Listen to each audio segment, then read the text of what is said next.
আলহামদুলিল্লাহি ওয়া কাফা ওয়া সালামুন আলা ইবাদিহিল্লাযীনা আসতাফা আম্মা বা'দু ফাআউযু বিল্লাহি মিনাশ শাইতানির রাজীম বিসমিল্লাহির রহমানির রহিম আলা ইন্না আউলিয়া আল্লাহি লা খাউফুন আলাইহিম ওয়া লা হুম ইয়াহজানুন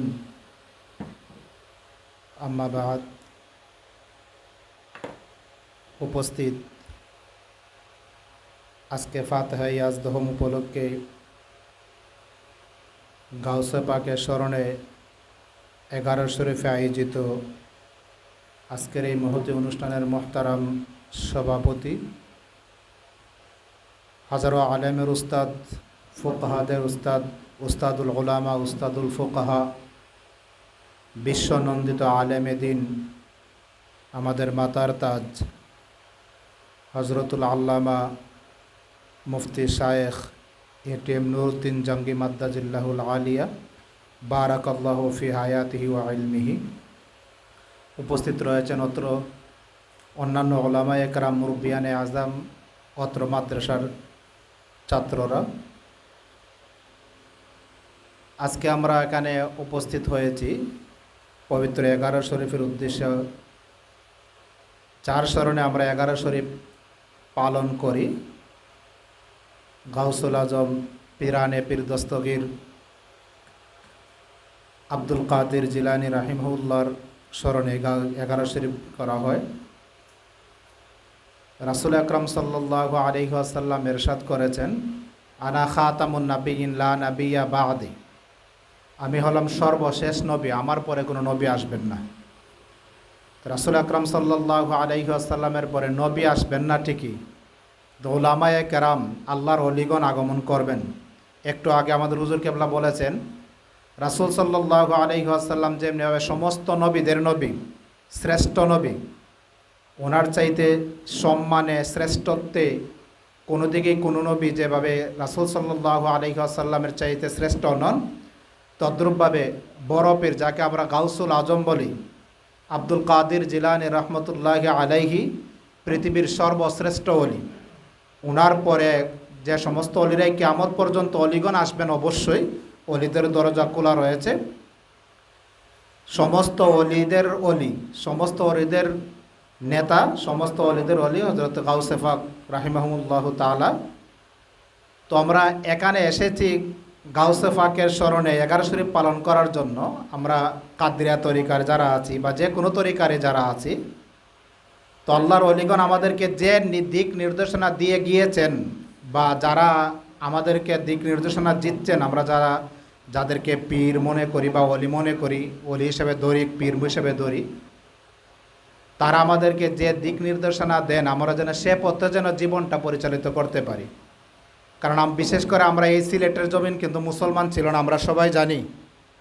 গৌর গোবিন্দের রাজত্ব ছিল।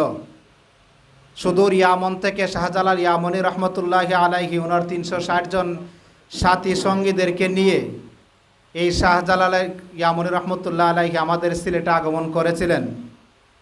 ওনার এই পদধূলিতে আমাদের সিলেটের জমি দন্য হয়েছে তথা সারা বাংলাদেশ দন্য হয়েছে। তো ওনারা এখানে এসেছেন, সিলেটের জমি দন্য করেছেন, সারা বাংলাদেশ তথা সারা পৃথিবীতে ছড়িয়ে ছিটিয়ে রয়েছেন আল্লাহর ওলিগণ।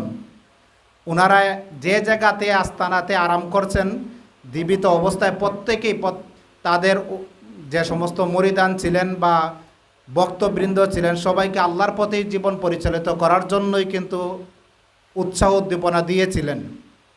তো আমরাও যেন আমাদের জীবনটা যেন অলি আল্লাহগণ যে পথে পরিচালিত হয়েছেন বা যে পথে আমাদেরকে দিক নির্দেশনা দিয়ে গেছেন, আমরা যেন সে পথে পরিচালিত হতে পারি।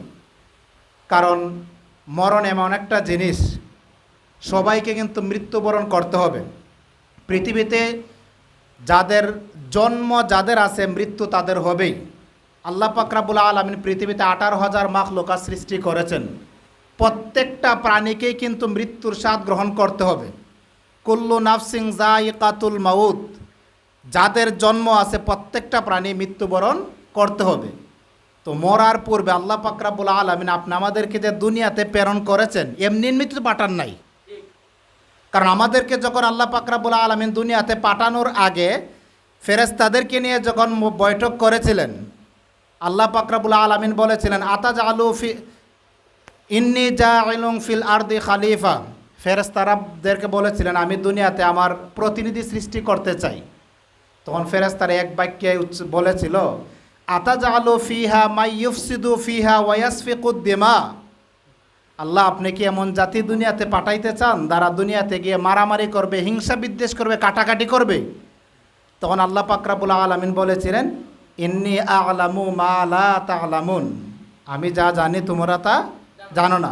অবশ্যই আল্লাহ পাক রব্বুল আলামিন আপনি আমাদেরকে দুনিয়াতে প্রেরণ করেছেন তার ইবাদত করার জন্যই।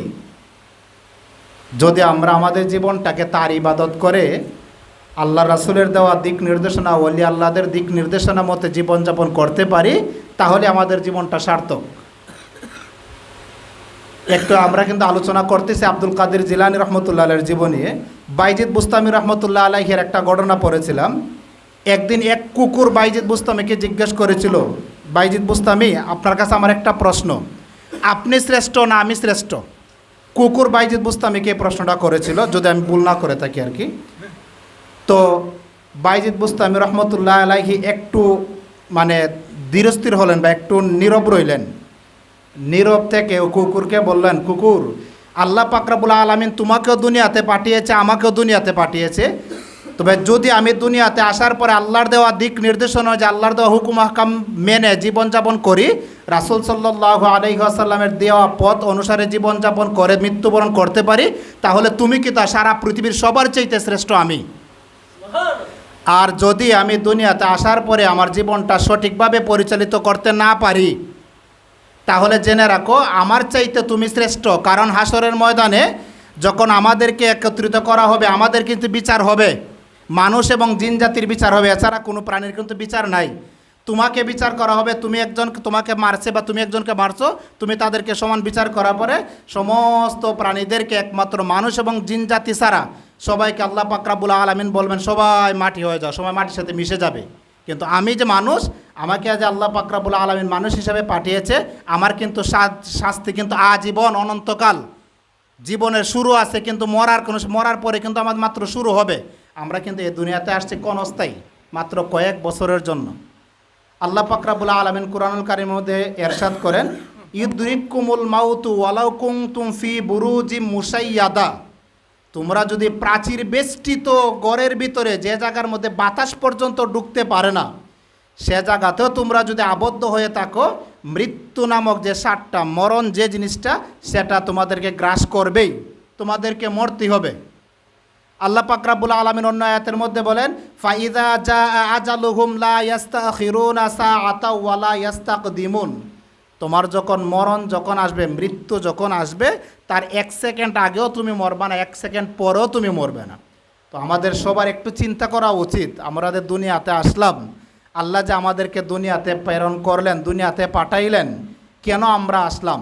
দুনিয়াতে আসার পরে আমরা এখনও তো নামাজ পড়ি কোথায়, বা রোজা রাখি কোথায়, দিন ইসলামের কাজ করি কোথায়, ওলি আল্লাহদের দেওয়া দিক নির্দেশনা অনুযায়ী জীবনযাপন করি কোথায়?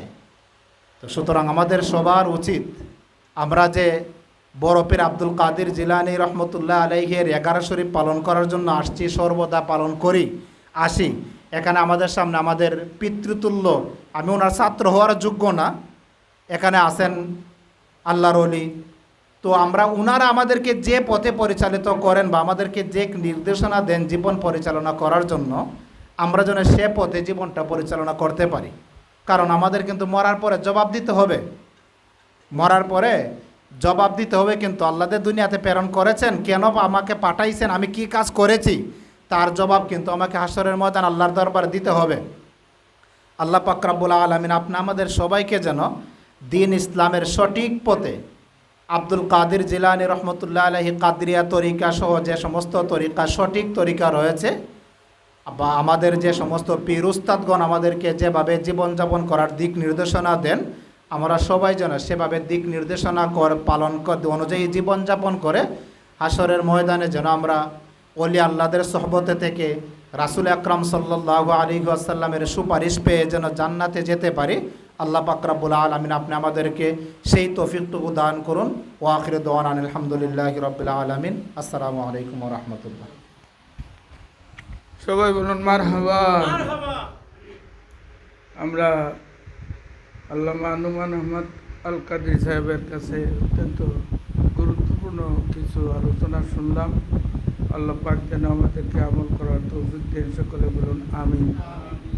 এবারে মুক্তসর আলোচনা নিয়ে এসছেন আমাদের এই দরবারের বক্তা, একসময় আমাদের মাদ্রাসারও শিক্ষক ছিলেন, সেক্রেটারি ছিলেন,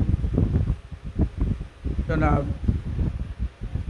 মুফতি ডাক্তার মাসুম বিল্লাহ সাহেব। এর আগে নাত গাইবা আমরা কি হয় কবিরে, তারপরে তাই